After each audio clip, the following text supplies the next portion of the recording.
Hello guys, কেমন আছেন সবাই? আশা করছি সকলে ভালো আছেন। আমিও আল্লাহর রহমতে অনেক অনেক ভালো আছি। তো আজকের ব্লগের থাম্বনেল এবং টাইটেল দেখেই বুঝে গেছেন যে আমি কোন ব্যাপারে কথা বলবো। আমার বাইকের অলরেডি ব্রেকিং পিরিয়ড শেষেই বলা চলে।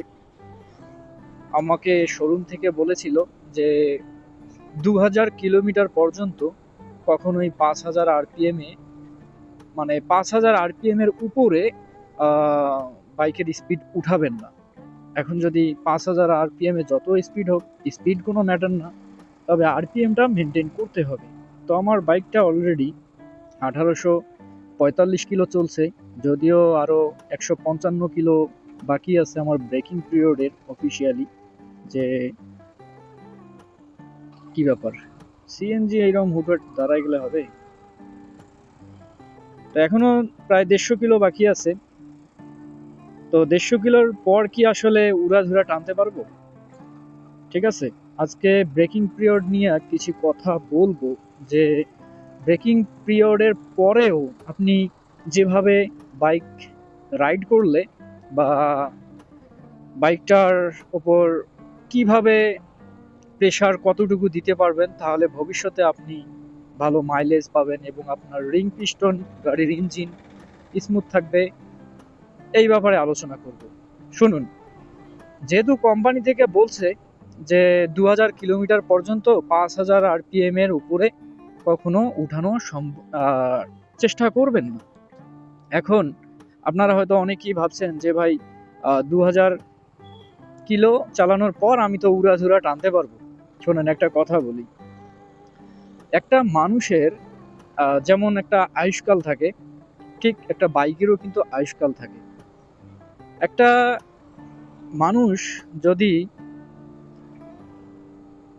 অনেক কষ্ট করে, অনেক হার্ড ওয়ার্ক করে, যখন তার বয়স 20-22 বছর পর্যন্ত, হ্যাঁ, তখন সে যত লোড সে নিতে পারবে, কারণ সে ইয়াং। কিন্তু এই হার্ড ওয়ার্কিং এর যে ফলাফলটা, এটা কিন্তু বুড়ো বয়সে বা যখন তার একটা বয়স হয়ে যাবে, তখন কিন্তু কার্যক্ষমতা কিন্তু হারিয়ে ফেলবে। আমি আপনাদের এটা বোঝাতে চাচ্ছি যে 2000 কিলো বা ব্রেকিং পিরিয়ড শেষ হয়েছে বিধায় যে আপনি একদম উড়াধুরা বাইকের উপর প্রেসার দিবেন, তা কিন্তু না। হ্যাঁ, আপনি প্রেসার দিবেন, প্রেসার দিবেন না কেন? কোম্পানি তো বাইকটা তৈরি করছে ওইভাবেই, যে সর্বোচ্চ যাতে প্রেসার নিতে পারে, তো ওইভাবেই তৈরি করছে না? তো আপনি ব্রেকিং পিরিয়ড মনে করেন যে শেষ হইলো, আপনি এখন উড়াধুরা মারবেন। আমি ওই যে বললাম যে স্পিড ব্রেকার চলে আসলো, দেখছেন? আমি ওই যে আপনাদের বললাম না যে জুয়ান বয়সে বা কিশোর বয়সে একটা শরীর যথেষ্ট পরিমাণ লোড নিতে পারে, কিন্তু এর লোডের যে ফলাফলটা ভবিষ্যতে পাওয়া যায়, ঠিক সেই রকমই আপনি আপনার বাইককে যত স্মুথভাবে চালাবেন প্রতিদিন, ঠিক বাইকটাও কিন্তু ভবিষ্যতে ঠিক সেই রকমই সার্ভিস দিবে। শোনেন, আমার একটা ফ্রেন্ডের বাইক ছিল, পালসার। বাইকটা মাত্র 20,000 কিলোমিটার রান করছে। তো তার সাইলেন্সার দিয়ে এত পরিমাণ কালো ধোঁয়া বের হয় ভাই, সেটা বলার মতো না।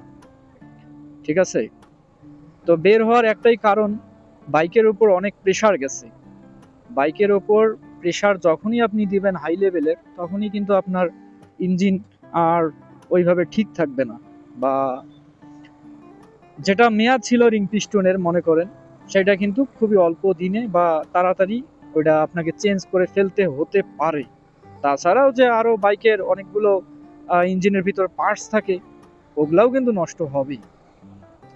তো ব্রেকিং পিরিয়ড শেষ মানেই যে আপনি একদম বাইক প্রতিদিন রাফ ভাবে ব্যবহার করবেন, আর আপনার বাইক একদম যখন পুরাতন হয়ে যাবে, 4-5 বছর যাবে, 20,000-25,000 কিলো চলবে, তখনও যে একই রকম সার্ভিস পাবেন, তা কিন্তু না। তো আমি মনে করি যে ব্রেকিং পিরিয়ডটা শেষ হলেও আপনারা বাইকটা ওইভাবেই প্রেসার দিবেন, আস্তে আস্তে প্রেসার দিবেন। ব্রেকিং পিরিয়ড শেষ, 2000 কিলো চালানো হয়ে গেছে, এখন উড়াধুরা স্পিড মারা যাবে, উড়াধুরা আরপিএম এ গাড়ি চালানো যাবে, তাই না? এরকমটা কিন্তু না ভাই। আসলে শোনেন, আমি বাংলাদেশে একটা কথা বলি, এমন কোনো গাড়ি নাই যে ভাই আমি চালাই নাই, ঠিক আছে? আমি কিন্তু হেভি বাইকের একদম কোর্স করা।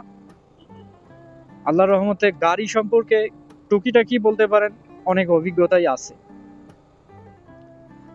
অনেক অভিজ্ঞতাই আছে। তো অনেক জিনিস আসলে শেখার আছে, জানারও আছে। হয়তোবা আমিও অনেক কিছু জানি না, আপনাদেরও কাছ থেকে অনেক কিছু জানার আছে। সবাই যে সব দিক থেকে 100% শিখতে পারে তা কিন্তু না। তো যাক, এই হলো ব্যাপার।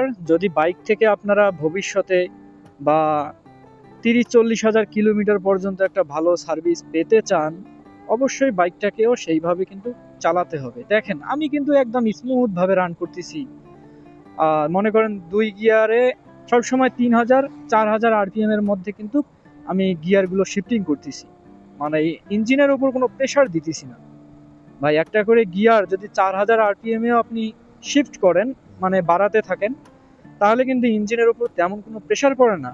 আমি মনে করি যে 5000 আরপিএম এর পর্যন্ত, 5500-6000 আরপিএম পর্যন্ত যদি আপনি উঠান প্রত্যেকটা গিয়ার শিফটিংয়ে, আশা করি বাইকটা দীর্ঘদিন বা বাইকের যে লংজিভিটি এটা বেড়ে যাবে। হ্যাঁ, এমনটা নয় যে 9-10 হাজার আরপিএম এ কখনো উঠানো যাবে না, যাবে। ভাই, বাইকেরও আমি মনে করি যে বাইকরাও কথা বলে। যখন আপনি 2 গিয়ার 3 গিয়ারে 9-10 হাজার আরপিএম পর্যন্ত তুলবেন, বাইকটা যে বিকট সাউন্ড করে, এটা কি পরিমাণ যে তার উপর প্রেসার তৈরি হয়, এটা আসলে বোঝা তো যায়, তাই না? আর যখন আপনি 4-5 গিয়ারে দিবেন, তখন কিন্তু সে 9 হাজার, 8 হাজার, 10 হাজার আরপিএম এটা সুন্দরভাবে নিতে পারে। জিনিসটা আসলে আপনাদেরকে বোঝাইতে পারলাম কিনা আমি জানি না, তবে যতটুকু পারছি আপনাদেরকে আসলে বোঝানোর ট্রাই করছি যে আসলে একটা বাইক কিভাবে দীর্ঘদিন ভালো রাখা যায় বা দীর্ঘদিন চালানো সম্ভব টাকা খরচ না করে। তো সবাই ভালো থাকবেন। আর হচ্ছে, রাতের বেলা রাইড করতেছি, আমি একটু যাব শহরে। শহরে যেয়ে আমার একটু কাজ আছে, তো ভাবলাম যে আপনাদের সঙ্গে একটা জিনিস শেয়ার করি। তো আমি যতটুকু জানি আপনাদেরকে ততটুকুই বোঝানোর চেষ্টা করলাম। হয়তোবা অনেক জায়গায় ভুল হতেও পারে, যদি ভুল থাকে অবশ্যই কমেন্ট করে জানাবেন, ঠিক আছে? তো সবাই ভালো থাকবেন গাইস। চিল ব্রো, চিল।